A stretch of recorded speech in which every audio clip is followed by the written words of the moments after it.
I have about 6 or 7 left that I have never, ever asked on the show. I brought them along. Oh, good. For 30 years, Johnny Carson ruled late night like a velvet hammer, quiet, charming, and absolutely unforgiving. If you disrespected the desk, pushed too far, or simply rubbed him the wrong way, you were gone. No memo, no headline, just silence. And that silence, it echoed. It's very strange. I think the last show I did, seriously, was David Frost, when David came over and fooled everybody for a while. Bob Hope, Madonna, Chevy Chase. Some were legends, some were nobodies, but all of them got the same treatment, cut, cold, and erased from Carson's world without a second glance. He didn't need drama, he didn't need to fight, he just stopped calling. And when Carson stopped calling, you stopped mattering. If you start to take yourself too seriously and start to comment on social issues, your sense of humor suffers somewhere. He wasn't just a host, he was the gatekeeper. And when he shut the door, it stayed shut. Here are the 10 people Carson banned from The Tonight Show. Some for what they said, others for who they were. Number 1. Yuri Geller. Some guests entertain. Yuri Geller embarrassed himself. He came on The Tonight Show in 1973 claiming he could bend spoons and read minds. Carson, a former magician himself, wasn't buying it.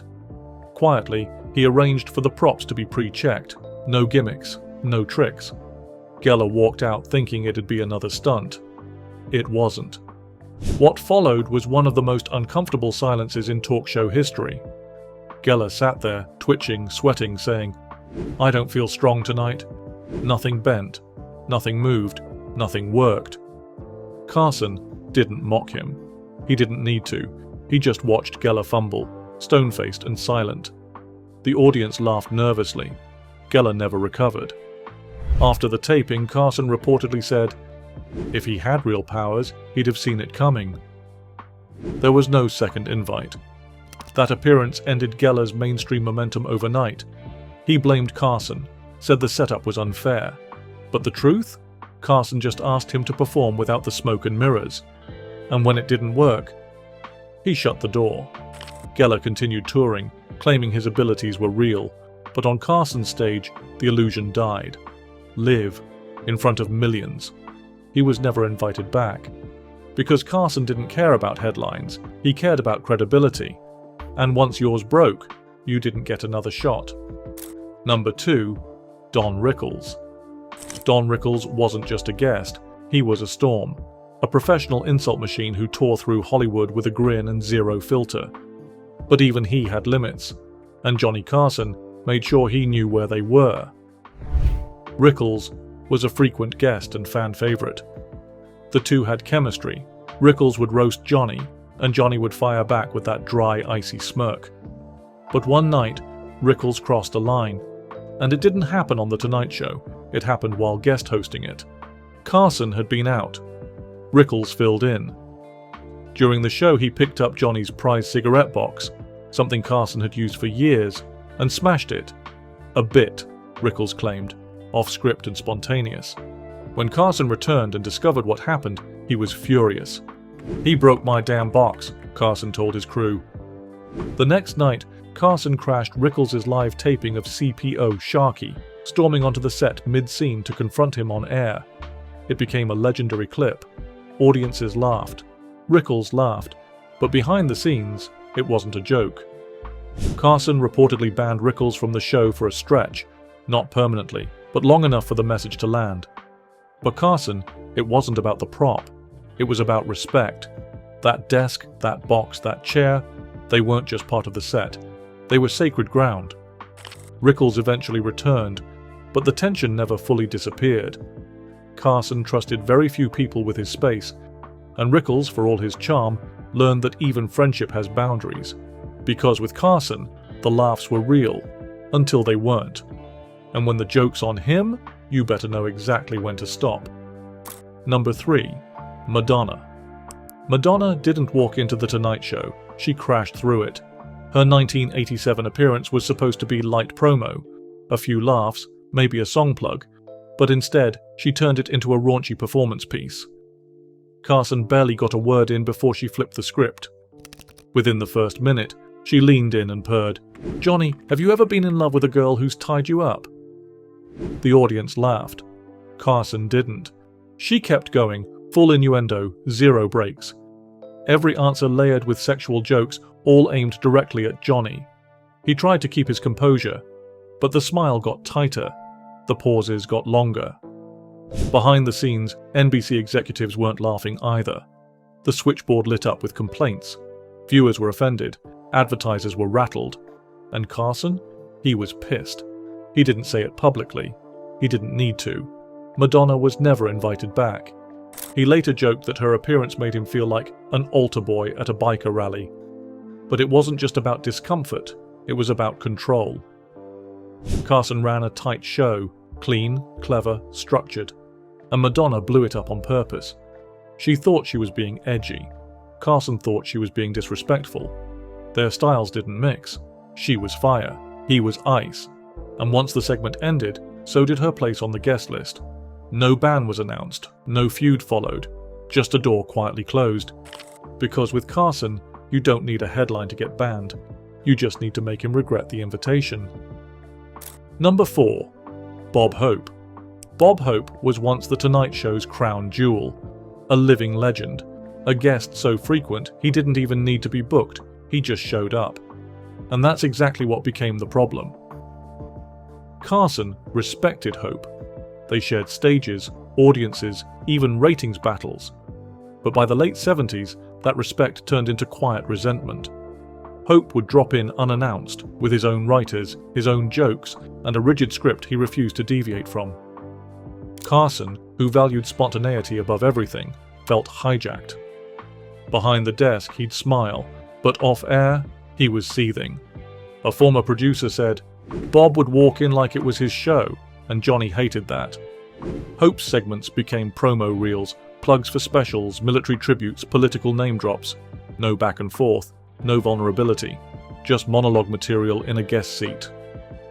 Eventually, Carson stopped engaging. The interviews got shorter, the laughs got thinner, and then one day he stopped inviting him altogether. There was no blow-up, no dramatic moment, just a slow fade. Hope's name disappeared from the call sheet and never returned. Later, when asked about it, Carson simply said, "I like guests who are present, not performing a second show." Hope's camp never made a fuss. Publicly, they remained friendly. But insiders say Carson considered him untouchable, not in the honored sense, but in the unmanageable one. Because for Carson, the desk wasn't just a platform, it was a conversation. And when Hope stopped listening, Carson stopped calling. Number 5. Howard Stern. Howard Stern didn't just miss out on The Tonight Show, he got himself blacklisted before he even had a shot. In the late 80s, Stern was exploding. His radio show was raw, rude, and unapologetically aggressive. And Carson, he hated every second of it. Stern mocked late-night culture constantly, called Carson stiff, old, and boring. "He just sits there, grinning at his own jokes like he's royalty," Stern said on air. That was the moment the door slammed shut. Carson's team had discussed bringing Stern on, once. A risk, sure, but ratings were everything. That conversation ended the minute Johnny heard the tapes. He didn't yell, he didn't reply, he just said, "We don't book people who spit on the rug before they walk in." Stern knew what he was doing. He was baiting Carson, hoping for a reaction. But Carson never gave it to him, not publicly. Privately, he told his staff, "He'll never sit in that chair." What made it worse? Stern thrived on rejection. Every time Carson ignored him, Stern doubled down, mocking Johnny's timing, delivery, even his suits. Eventually, other late-night shows opened their doors. Stern hit Letterman, then Leno, but Carson held the line, not out of fear, out of principle. He believed a guest should elevate the room, not drag it through mud. And to Carson, Howard Stern didn't just burn the bridge, he never even built one. Because sometimes getting banned from The Tonight Show wasn't about what you did on air. It was about what you did when you thought no one important was listening. Number 6. Fred Rogers. Fred Rogers wasn't banned for being wild, he was banned for being too gentle. He only appeared on The Tonight Show once, and it was awkward from the first second. Carson was used to comedians, rock stars, politicians with punchlines. Rogers walked in with the same calm, delicate energy he brought to Mr. Rogers' neighborhood. He spoke slowly, softly, like he was still talking to preschoolers. The audience didn't know what to do. Carson didn't either. Rogers tried to talk about kindness. Carson cracked a joke. Rogers didn't react.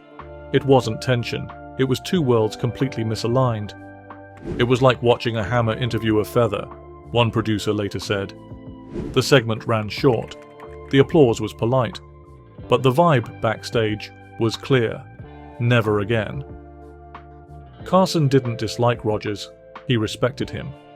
But The Tonight Show was built on rhythm, timing, and bite. And Rogers, he moved at the pace of trust.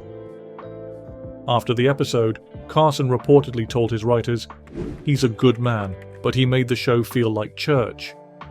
Fred Rogers was never invited back, not because he did anything wrong, but because he couldn't be what the show demanded, fast, sharp, and funny on cue.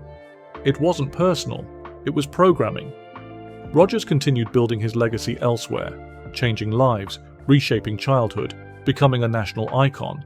But the Carson stage stayed closed. Because sometimes you don't get banned for going too far. You get banned for slowing things down. Number 7. Wayne Newton. Wayne Newton was never meant to be Carson's enemy. But Johnny turned him into a punchline, and Newton didn't take it lightly. For years, Carson mocked him on air. The slick hair, the exaggerated smile, the Las Vegas glitz. Newton was low-hanging fruit, and Johnny never missed the opportunity. "Wayne Newton is proof Vegas is where talent goes to die," he once quipped. Newton reached out privately, asked him to ease up. Carson didn't. If anything, the jokes became sharper. Then Newton did something few ever dared. He confronted Carson face to face. At an NBC event off-camera, Newton pulled him aside and made it clear the jokes had gone too far. According to insiders, he said, "You say my name again, you'd better be ready to say it to my face." Carson never mentioned him again, but he never booked him again either. There was no explosion, no public feud, just a silent final cutoff. Newton became one of the few entertainers unofficially blacklisted for pushing back. Carson didn't respond with more insults, he responded with erasure. After that moment, Newton disappeared from the show's rotation. Not as a guest, not as a reference. It was as if he never existed in Carson's world. And that was intentional. Johnny didn't need to out-argue you, he didn't need to win, he just needed you gone. Because with Carson, it wasn't just about control on stage, it was about control off it. Number 8. Paul Lynde. Paul Lynde could light up a room, but on The Tonight Show, that spark became a fire. Carson didn't want to manage. Lynde was unpredictable, wildly funny, fast on his feet, and completely unfiltered. On game shows like Hollywood Squares, that worked. He thrived in controlled chaos. But The Tonight Show wasn't built for chaos, it was built for precision, and Johnny Carson had no patience for unpredictability he didn't control. Lynde broke that rule every time he sat down. He interrupted punchlines, talked over Carson's setups, and derailed conversations with off-the-wall comments. Sometimes it was brilliant. Other times, it left the audience, and Carson, visibly uncomfortable. Behind the scenes, it got worse. Lynde had a reputation for showing up to tapings after drinking. There were nights where it was obvious. Slurred words, erratic pacing, jokes that missed their mark. Carson, a perfectionist, hated that. Producers tried to prep Lynde before shows, but it rarely worked. He treated the show like a cocktail party instead of a broadcast. One night, after a particularly erratic appearance, Carson made a decision. He didn't announce it. He didn't make a scene. He just said to his staff, "Let's take Paul off the list." That was it. No public drama, no farewell, just a quiet cutoff. Lynde never returned to The Tonight Show, and Carson never brought him up again. The irony? Carson liked sharp humor, but he needed structure. Lynde brought the heat, but no restraint. And that, for Carson, was the deal breaker. You could be edgy, you could be loud, you could even tease him on air. But if you couldn't respect the pace, the silence, the rhythm, Carson showed you the door, and once he did, it never opened again. Number 9. Charlton Heston. Charlton Heston brought weight into every room he entered. He was Hollywood royalty, stoic, composed, and carved out of granite. But on The Tonight Show, that weight became friction. Carson respected actors who didn't take themselves too seriously. Heston did. Every interview felt like a lecture. He spoke in monologues, rarely laughed, and when he did, it felt rehearsed. Still, Carson played along, at first. But things shifted in the late 80s when Heston became more politically vocal. As president of the NRA, he brought his views everywhere, including the green room. Carson, a private moderate who kept politics off the air, hated that. Heston didn't break any rules during his appearances, but his tone, his presence, it clashed with the atmosphere Carson spent years curating. The Tonight Show wasn't a debate stage, it was entertainment. One producer later recalled, "Every time Heston came on, it felt like the energy dropped 20 degrees. The final straw wasn't on air, it was backstage." Heston allegedly pushed for more time, insisting he wanted to address a recent gun control bill. Carson refused. The two had words, not loud, not emotional, just firm. After that night, Heston's name disappeared from the booking schedule. No announcement, no headlines, just a quiet banishment. When asked in later years why Heston never returned, Carson offered a tight smile and said, "The couch isn't for speeches." That was his line in the sand. He wasn't there to host political theatre, he was there to make people laugh, exhale, and escape. If a guest couldn't do that, or refused to try, they weren't welcome. And Heston? He was too heavy for the room. Number 10. Chevy Chase. Chevy Chase walked into The Tonight Show like he owned the place. Carson made sure he never came back. At the time, Chase was riding high, Saturday Night Live, movies, magazine covers. He was sharp, fast, and full of himself. Too full. From the moment he sat down, the energy was off. He talked over Carson, interrupted punchlines, threw in digs that felt more smug than funny. Carson, always the quiet sniper, didn't take kindly to being upstaged, especially not by someone who hadn't earned it on his turf. Behind the scenes, it got worse. Crew members said Chase ignored staff, skipped pre-show meetings, and treated everyone like they worked for him. One writer later said, "It was like he thought The Tonight Show was an extension of his own press tour." Carson didn't confront him directly. He didn't have to. When the taping wrapped, Carson reportedly turned to his producer and said, "Let's not do that again." And they didn't. Chase was never invited back, not during Carson's reign. No public feud, no on-air fallout, just quiet exile. The irony? Carson respected comedians, but he had zero tolerance for arrogance without humility. And Chase, despite his talent, never brought the humility. He was clever, he was famous, but on that couch, he made the fatal mistake of trying to take control. Carson didn't play second chair on his own show. To Johnny, hosting wasn't about ego, it was about balance. And when a guest tried to tilt that balance for attention, the result was simple. One and done. Chase laughed through the interview. Carson never laughed about it again. Johnny Carson didn't yell. He didn't cancel. He just stopped inviting you. Some of these guests were legends. Some were rising stars. But once they crossed a line, interrupted the rhythm, disrespected the room, or just made the wrong kind of noise, they were gone. No public feud, no second chance, just silence. Because for Carson, the show wasn't just entertainment, it was precision. And if you couldn't match that, you didn't belong. They say the hardest door to walk through in Hollywood was The Tonight Show, but staying in Johnny Carson's orbit, that was even harder. Which band surprised you the most? Let me know in the comments. And if you want early access to upcoming breakdowns and members-only extras, hit subscribe and consider joining the channel. Because this was just the guest list Carson erased. The next story, it's about who he never let in at all.